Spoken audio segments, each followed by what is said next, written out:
The Honda NR750, released in 1992 and cost $50,000, was limited to only 200 bikes, making it a once-in-a-lifetime opportunity for the general public to possess a motorbike powered by Honda's oval piston engine, which the company had been developing since the 1970s. This engine was a big surprise for the industry when it was first released. It was a smart step by Honda to overcome a big problem that was facing the industry at that time.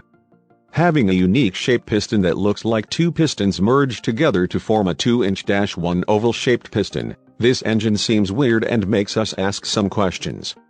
Why would Honda produce an oval piston V4 engine when it could easily produce a V8 engine? And how efficient was this engine? Why oval pistons was a smart choice? At that time, two-stroke engines were the norm in all motorbikes. They were powerful enough to produce up to 120 horsepower, but Honda didn't like them. Honda favored more the four-stroke engines and decided to produce a powerful four-stroke engine to power their NR500 and overtake their opponents. But this wasn't an easy step. Honda's comeback to Grand Prix racing in 1977 marked the beginning of the NR series.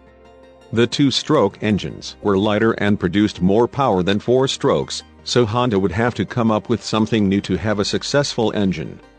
Honda had to develop a unique solution to comply with Grand Prix regulations limiting engines to 4 cylinders and 500 cc size.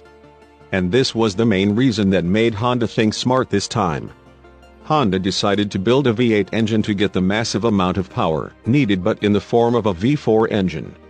This was something unpredictable by all of Honda's opponents. Using 2 con rods for each of the oval pistons meant that the engine would have 32 valves in total.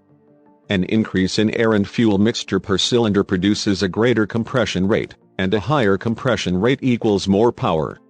Although the oval form was unusual, in reality, it was just 2 standard pistons that had been put together. Honda employed oval pistons for the first time in this bike. How efficient was the oval piston engine? The process of fitting all of this into a standard V4 was really challenging and complicated.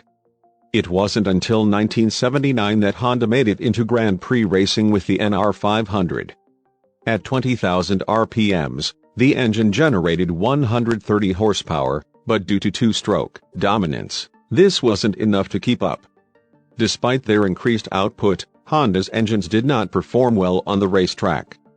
Even though Honda used an oval piston engine to win the 1981 Suzuka 500-kilometer race, this was their only win with this engine. Weight was its significant downside. With its bigger cylinder head, the four-stroke engine weighed more than the two-stroke by 20 kilograms. Because of the added bulk around the head, the engine's center of gravity and overall balance was affected. Never stop. A year or two later, in 1987, the NR returned, this time in the form of a 750cc V4. At the time, the NR750 was the most powerful and technologically sophisticated four-stroke racer on the market. However, it was not permitted to compete in any GP series because of its capacity restriction of 500 cc. Oval pistons versus normal pistons. Honda began its testing phase using a 2-valve, single-cylinder engine to ensure that the oval piston would work perfectly before building the whole engine. At some point, they reached an 8-valve, single-cylinder configuration. By this point, the development team had already encountered several issues. When the engine speed exceeded 10,000 RPMs, a problem known as the sudden disintegration would arise. The twisting of the connecting rods was its main problem. An oval piston features 2 rods, unlike a conventional piston. As the engine speed increased, the rods would bend, causing the piston pin to be pulled out of its appropriate alignment and resulting in the components breaking.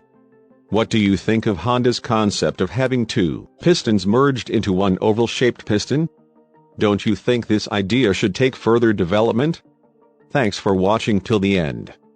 If you liked the video, smash the like button and don't forget to subscribe to the channel. See you next time.